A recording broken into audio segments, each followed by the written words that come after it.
produzir sequências didáticas. Na perspectiva da pedagogia histórico-crítica, com o professor Dr. Simão de Miranda. Olá, minha gente! Vocês querem aprender, enfim, a produzir sequências didáticas na perspectiva da pedagogia histórico-crítica? Esta aula faz parte do cardápio temático dos meus encontros com profissionais da educação e tem como meta apresentar de forma mais didática possível uma possibilidade real para a construção coletiva de uma intervenção pedagógica na forma de uma sequência didática, na perspectiva da pedagogia histórico-crítica, voltada a turmas de pré-escola e dos anos iniciais. E aqui eu ofereço um exemplo que eu batizei de A Magia do Livro e da Leitura. E, neste caso, é bem apropriada essa sequência para o planejamento e a realização de projetos literários na sua escola. Como esse espaço tem a proposta de ser bem conciso, farei o resumo possível, mesmo sabendo que eu não vou conseguir atingir esta meta. Mas caso sua instituição tenha interesse neste evento completo, de modo presencial ou remoto, que tem uma duração média de 2h30, 3 horas, entre em contato comigo e nós conversaremos. Esta aula-espetáculo está organizada em 2 episódios. Neste episódio 1, vão as fundamentações teórico-epistemológicas básicas para a compreensão do conjunto. No próximo episódio, o 2, está o desenvolvimento de uma sequência didática, com o exemplo, e que se sustenta no primeiro episódio, os fundamentos. Portanto, resista à tentação de pular direto para o segundo episódio. Conhecer os fundamentos é essencial. Vamos lá? Muito bem. Este programa é dedicado integralmente ao querido professor Dermeval Saviani, nos seus 80 anos. Agora, neste ano de 2024, o idealizador da pedagogia histórico-crítica. Antes de entrarmos no campo da didática, eu preciso contextualizar, ao menos rapidamente, a pedagogia histórico-crítica. Esta é uma tendência pedagógica marxista, construída pelo Saviani ao longo de muito tempo da sua vida, mas que emerge em 1979, portanto, não é nada nova, e ela emerge comprometida com a produção crítica e reflexiva do conhecimento e com as transformações sociais. Como o próprio professor Saviani diz, ela vem para se opor de forma radical às perspectivas reprodutivas, acríticas e pretensamente neutras do conhecimento. A pedagogia histórico-crítica se sustenta em 3 campos teórico-epistemológicos: o campo filosófico, o campo psicológico e o campo didático. Por favor, percebam a escola enquanto um microcosmo social, a educação, as aprendizagens e o desenvolvimento humano no conjunto dessas explicações que eu começarei a fazer a partir daqui. Combinado? Então, primeira base, a base filosófica, que se sustenta no materialismo histórico, no materialismo dialético, ou, como queira, no materialismo histórico dialético. O materialismo histórico, ele surge durante a Revolução Industrial, ali entre os séculos XVIII e XIX, quando há um crescimento exponencial dos centros urbanos. As desigualdades entre as classes impactam a vida das pessoas, a vida social, a vida política. E o materialismo histórico, ele é uma das tantas correntes de pensamento que buscavam explicar essas diferenças.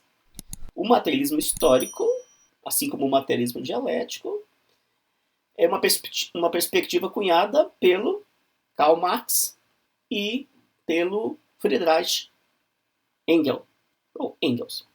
E se ocupa em estudar os processos históricos do trabalho humano para a sobrevivência.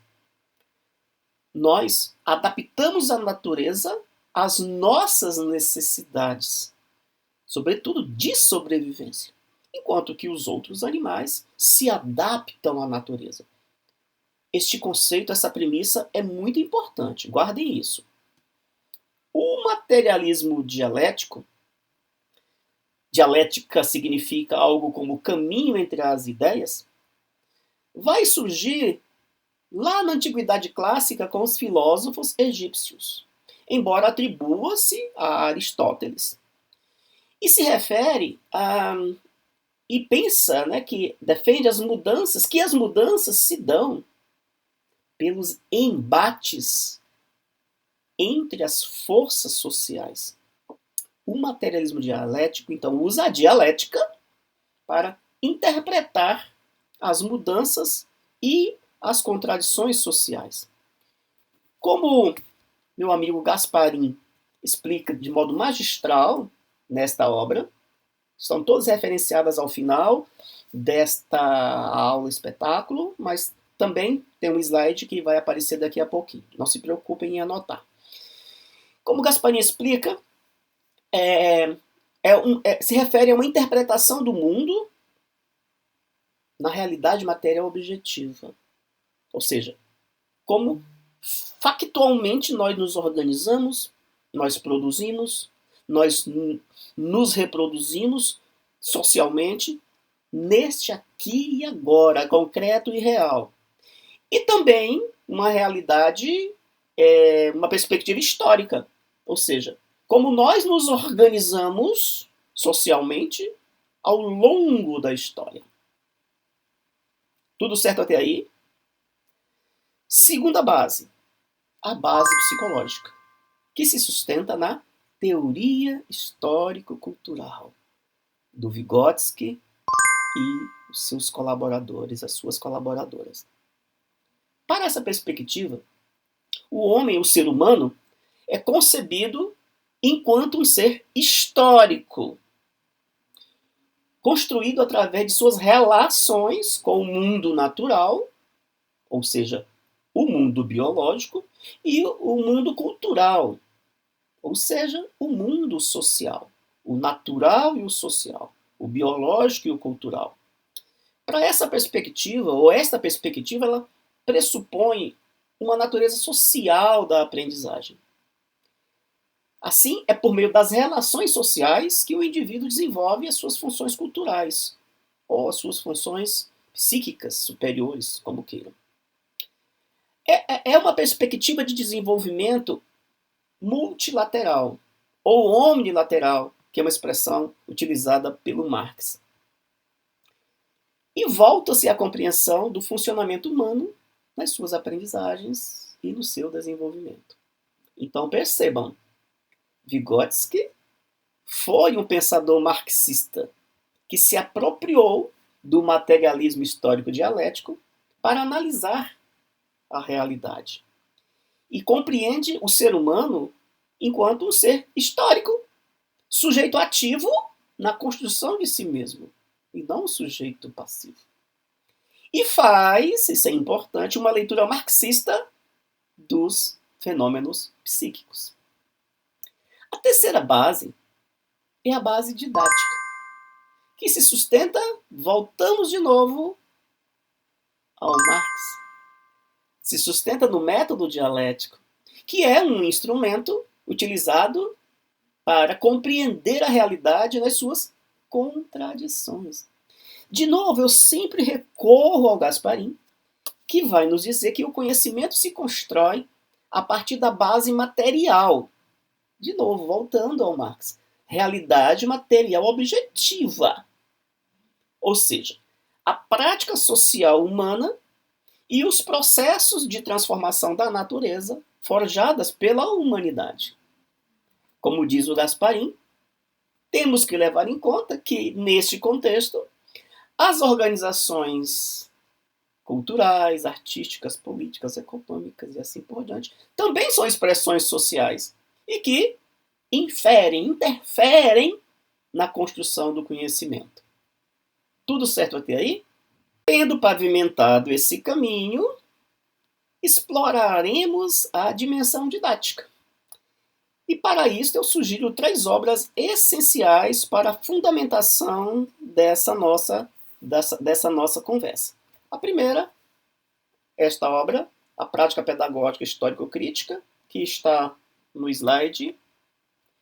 Uma Didática para a Pedagogia Histórico-Crítica, que está no slide, e Fundamentos da Didática Histórico-Crítica. O Ana Carolina Galvão, o primeiro, João Luiz Gasparinho, o segundo, e o terceiro, uma organização da Ana Carolina Galvão, Tiago Lavoura e a Lígia Márcia Martins. Essas 3 obras nos ajudam a compreender esta organização espacial da proposta de sequência didática. Bom, consideramos então que uma sequência didática, ou precisamos considerar que uma sequência didática é uma elaboração coletiva e colaborativa. E que a pedagogia histórico-crítica deve compor os pressupostos teóricos da instituição, desejavelmente no projeto político-pedagógico dela. Precisamos considerar também que começa com a elaboração de um documento chamado planejamento. Concordam? Consideramos, enfim, que podemos estabelecê-la em 5 etapas. Nunca dicotômicas, jamais cartesianas, mas, sobretudo, intimamente integradas. Já já explico melhor. São elas: a prática social inicial do conteúdo a ser trabalhado, é o momento onde se estabelece o nível de desenvolvimento atual dos estudantes, que é o ponto de partida do estudo, da exploração deste conjunto de conhecimentos. Segunda etapa, problematização, onde começa a habitar a zona do desenvolvimento proximal, portanto, onde as intervenções pedagógicas devem acontecer. Neste momento, se estabelece as dimensões do conteúdo com o qual vai se trabalhar no próximo passo. Próxima etapa, a instrumentalização, ainda na zona do desenvolvimento proximal, que é o lugar para o desenvolvimento de atividades que favoreçam a produção de sentidos pelos estudantes. E aqui é lugar para se convergir, para se divergir, para se apresentar contradições. E é preciso destacar que as etapas da problematização e da instrumentalização não são distintas, se interpenetram.